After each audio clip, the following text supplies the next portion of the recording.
గజం కేవలం 15,500 రూపాయలతో 150 గజాల భూమి కేవలం 23 లక్షలు మాత్రమే. వివిధ రంగాల్లో పనితీరు ఒకేలా లేదు. దీనికి అనేక కారణాలు ఉన్నాయి. ప్రాథమిక రంగాల్లో ఒకటైన వ్యవసాయం చాలా క్షీణించింది. వ్యవసాయ రంగంలో పంటల ద్వారా వచ్చే స్థూల విలువ 49,059 కోట్ల రూపాయల నుండి 45,723 కోట్ల రూపాయలకు తగ్గి -6.8% వృద్ధి రేటుగా నమోదు అయింది. ఈ గణనీయమైన తగ్గుదలకి ప్రధాన కారణం ప్రతికూల వాతావరణ పరిస్థితులు, నైరుతి రుతుపవనాలు 17 రోజులు ఆలస్యమయ్యాయి మరియు సీజన్లో వర్షపాతంలో తీవ్ర హెచ్చుతగ్గులు వచ్చాయి. ముఖ్యంగా ఆగస్టు మరియు అక్టోబర్లో పంటలు కీలక దశలో ఉన్నప్పుడు వర్షపాతం గణనీయంగా తగ్గింది.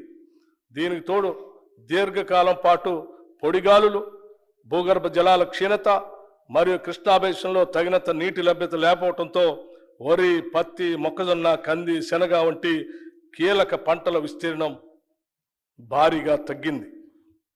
అదే సమయంలో తెలంగాణ ఆర్థిక వ్యవస్థలో ఇతర రంగాలకు కూడా వృద్ధి రేట్లో తరుగుదల నమోదు చేశాయి.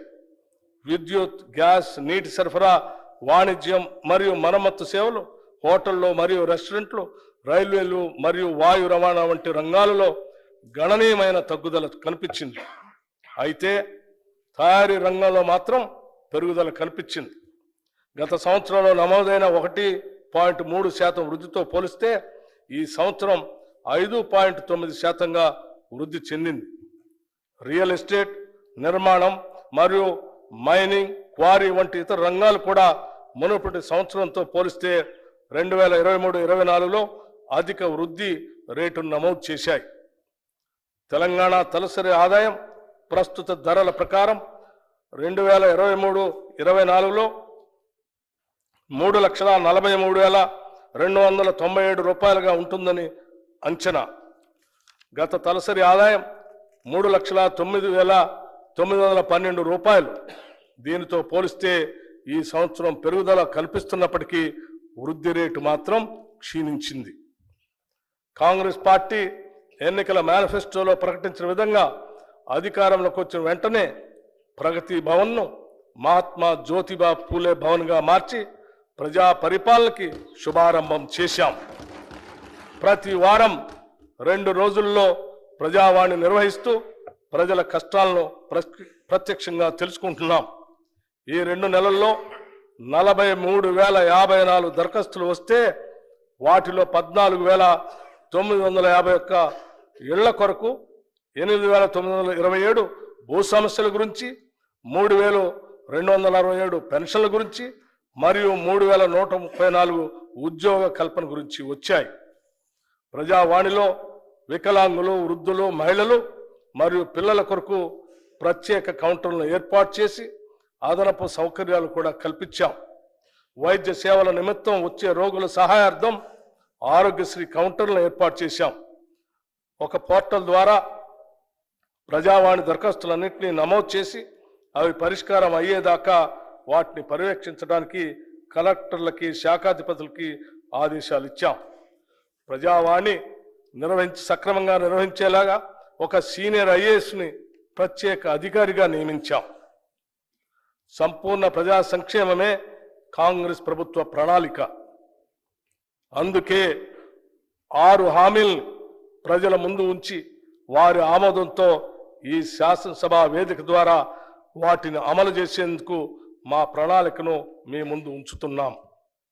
హామీ ఇచ్చిన 6 గ్యారంటీల్లో 2 గ్యారంటీలను మేము బాధ్యతలు స్వీకరించిన 48 గంటల్లోనే ప్రారంభించి కాంగ్రెస్ ప్రభుత్వ చిత్తశుద్ధిని నిరూపించుకున్నాం. 6 హామీల అమలుకై అర్హులైన లబ్ధిదారుల నుండి దరఖాస్తులు స్వీకరించడం కోసం ప్రత్యేకంగా డిసెంబర్ 28 నుండి జనవరి 6 వరకు గ్రామాల్లో మరియు వార్డుల్లో సభలు ఏర్పాటు చేయడం జరిగింది. ఈ సభల్లో ప్రజలు 1.29 కోట్ల దరఖాస్తులు ఇవ్వటం జరిగింది. దీనిని బట్టి ప్రజల్లో ఈ హామీలపై ఉన్న విశ్వాసం అర్థమవుతా ఉంది.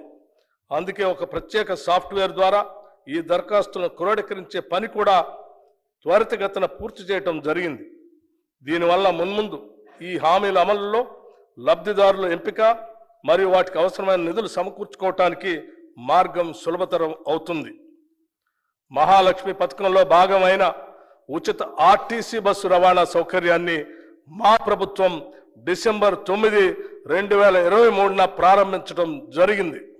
రాష్ట్ర మహిళలు ఈ పథకం పట్ల అత్యంత సంతృప్తి మరియు సంతోషం వ్యక్తం చేస్తున్నారు. ఈ పథకం సజావుగా సాగటానికి సకాలంలో ఆర్టీసీకి అవసరమైన నిధులు అందజేస్తున్నాం. ఇప్పటికే నెలకి 300 కోట్ల రూపాయల చొప్పున అదనపు నిధులు మంజూరు చేయటం జరిగింది. మరొక ముఖ్యమైన ప్రజా సంక్షేమ పథకం రాజీవ్ ఆరోగ్యశ్రీ. ఈ పథకం కింద మా హామీ ప్రకారం డిసెంబర్ 9, 2023 నుండి వైద్య ఖర్చుల పరిమితిని 5 లక్షల రూపాయల నుండి 10 లక్షల రూపాయల వరకు పెంచడం జరిగింది. గతంలో ఆరోగ్యశ్రీ కింద చెల్లించవలసిన బకాయిలు చెల్లించనందున ఆసుపత్రుల్లో ఆరోగ్యశ్రీ సేవలు నిలిచిపోయి సామాన్య ప్రజలు తీవ్ర ఇబ్బందులు ఎదుర్కొన్నందున మా ప్రభుత్వం దీన్ని ప్రాధాన్యతగా తీసుకుని గత బకాయిలను కూడా వెంటనే విడుదల చేయటం జరిగింది.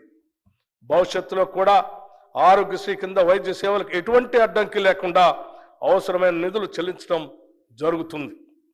మా ప్రభుత్వ హామీల్లో మరో ముఖ్యమైన 2 హామీలు గృహజ్యోతి మరియు 500 రూపాయలకే వంట గ్యాస్ సిలిండర్ సరఫరా.